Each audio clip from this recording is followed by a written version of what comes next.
लोकसभा चुनाव में 136 दिन अभी बाकी हैं, मगर लोकसभा चुनाव से पहले विधानसभा चुनाव की जंग काफी तेज है। आज चुनाव आयोग ने 5 राज्यों में विधानसभा चुनाव की तारीखों का ऐलान कर दिया है और इस ऐलान के साथ ही घमासान काफी तेज हो चुका है। भारतीय जनता पार्टी कमल के सहारे विजय पाना चाहती है तो कांग्रेस जातीय जनगणना के मसले पर सरकार बनाना चाहती है, लेकिन सत्ता बचाने और सत्ता पाने की जंग में 2024 का लिटमस टेस्ट होगा और इन्हीं चुनाव के परिणाम बताएंगे कि 5 राज्यों में कौन बेस्ट होगा।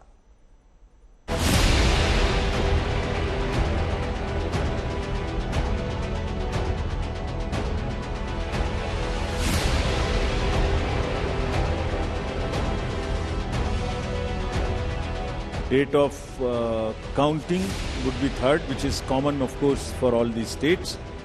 सभी कार्यकर्ता परिश्रम की पराकाष्ठा करेंगे। मुझे लगता है हम इन चुनाव में बहुत अच्छा करेंगे। जो ज्योतिष है वो भारतीय जनता पार्टी के पक्ष में है।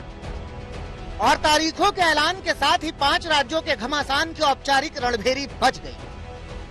Mizoram, the date of poll will be 7th November.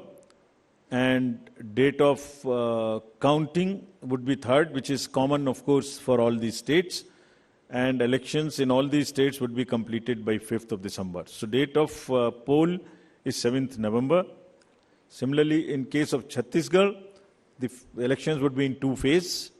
The date of poll would be 7th November and 17th November. तय किया गया है कि 5 राज्यों में वोटिंग से काउंटिंग तक का सफर 27 दिन में पूरा किया जाएगा।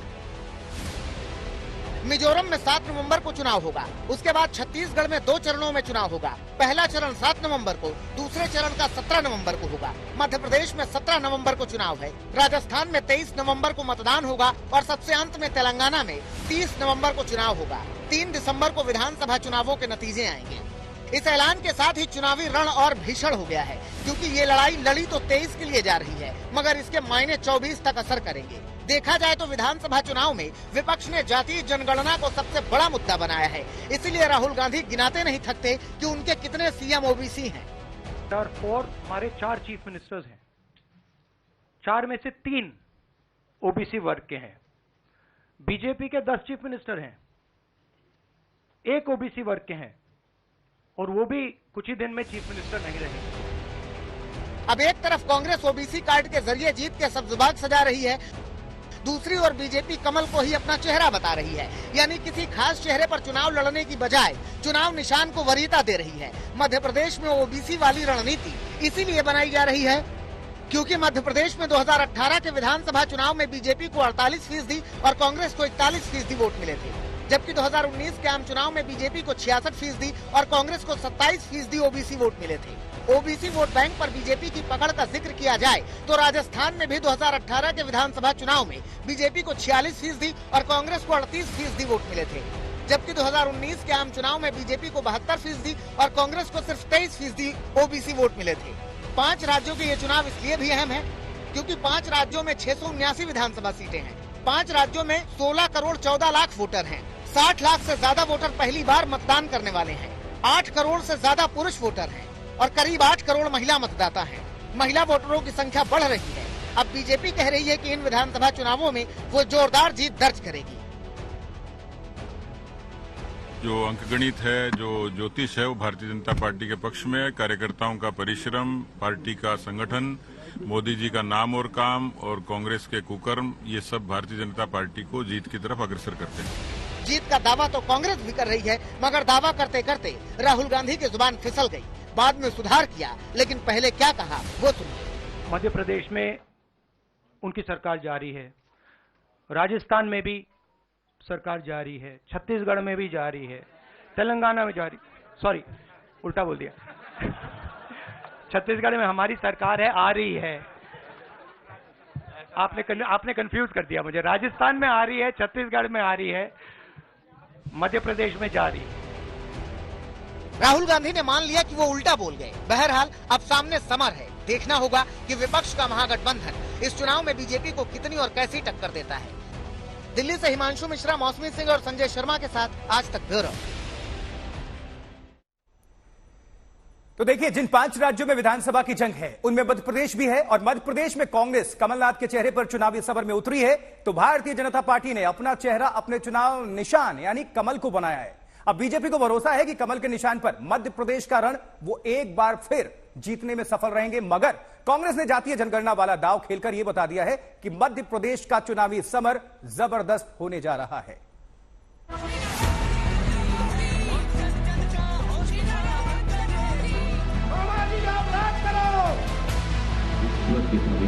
और वो चेहरा है कमल।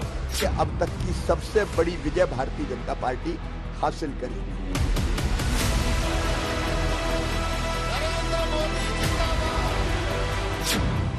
मध्य प्रदेश के चुनाव की तारीख आते ही सीएम शिवराज का ट्वीट आता है, जिसमें पूरा फोकस कमल पर ही नजर आता है। ये ट्वीट मध्य प्रदेश में बीजेपी की चुनावी रणनीति का सार है, जिसका केंद्र पीएम मोदी और कमल पर ही टिक जाता है। मोदी की हर गारंटी को हर बूथ तक पहुंचाना है और इस चुनाव में हमारा एक ही चेहरा है और वो चेहरा है कमल। इस कमल को ही भारी बहुमत से जिताना है। तो भले ही केंद्रीय मंत्रियों को चुनावी मैदान में उतारकर बीजेपी ने सभी को चौंका दिया है, लेकिन कमलनाथ के जवाब में यहां पार्टी ने कमल निशान को ही आगे बढ़ा दिया है। होती है जो नक्षत्र के योग को भी। जीत के लिए बीजेपी को इस दांव से बड़ी आस है, तो कांग्रेस को भी विजय का विश्वास है। तो विकास और गरीब कल्याण के मुद्दे पर भारतीय जनता पार्टी की सरकार ने जो काम किया है, हमारे कार्यकर्ता इस झंडों को लेकर के मैदान में उतरे। हम प्रचंड बहुमत के साथ हर बूथ पर चुनाव जीतने के संकल्प लेकर के बढ़े।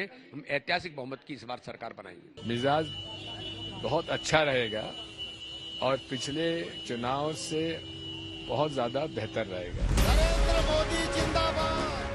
तारीख के ऐलान से पहले ही प्रचार युद्ध रफ्तार पकड़ चुका था। कभी सीएम की भावुक अपील सुनाई दे रही थी।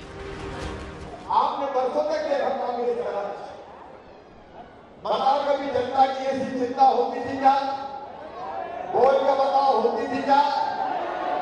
अरे मैं कोई सरकार थोड़ी चलाता हूं, मैं परिवार चलाता हूं। परिवार, आप सब मेरे परिवार हैं। तो कभी सियासत को बदलने वाली रणनीति सुनाई दे रही थी। जनता के लिए राजनीति और जनता की सेवा के लिए राजनीति। बताओ मेरी बहनों, कोई ने सोचा था कि ऐसा दिन भी आएगा जब भैया सीधे खाते में पैसा डालेगा? बोलो, कोई ने सोचा था क्या? अरे दिल से बताओ, सोचा था क्या कभी? दूसरी तरफ वहीं कांग्रेस रैलियों में घोटालों का जिक्र कर रही है।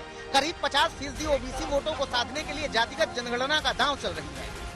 हमारे चीफ मिनिस्टर्स ने भी डिसीजन लिया है कि वो भी राजस्थान में, कर्नाटक में, छत्तीसगढ़ में, हिमाचल में कास्ट सेंसस को आगे बढ़ाएंगे। तारीख के बाद अब मध्य प्रदेश में समर तेज हो गया है। बीजेपी की नई लिस्ट भी आ गई। बुधनी सीट से शिवराज का नाम आ गया। चौथी लिस्ट आते ही सियासी माहौल और गर्मा गया। ज्योतिरादित्य सिंधिया प्रधानमंत्री जी के नेतृत्व भारतीय जनता पार्टी की सेवा, सुशासन और गरीब कल्याण की नीति के आधार पर पूर्ण आशीर्वाद भारतीय जनता पार्टी के साथ रहेगी। दरअसल शिवराज सिंह चौहान के नाम पर लगातार सवाल उठ रहे थे कि उन्हें टिकट मिलेगा कि नहीं। खुद शिवराज कई बार इमोशनल होकर कह रहे थे कि भैया चला गया तो याद आएगा। ऐसा भैया मिलेगा नहीं, जब मैं चला जाऊंगा तब याद आऊंगा। मैंने मध्य प्रदेश में राजनीति की परिभाषा बदल दी। तो फिलहाल शिवराज सिंह का नाम लिस्ट में आ गया। अब बीजेपी कांग्रेस तैयार है। इस बार आम आदमी पार्टी की भी एंट्री है। बीएसपी पहले ही मैदान में है। तो मध्य प्रदेश में किसके वोटों का गणित गड़बड़ाएगा और कौन सत्ता में आएगा, ये 3 दिसंबर के नतीजों से ही समझ आएगा। दिल्ली से हिमांशु मिश्रा, मौसमी सिंह के साथ रवीश पाल सिंह, भोपाल, आज तक।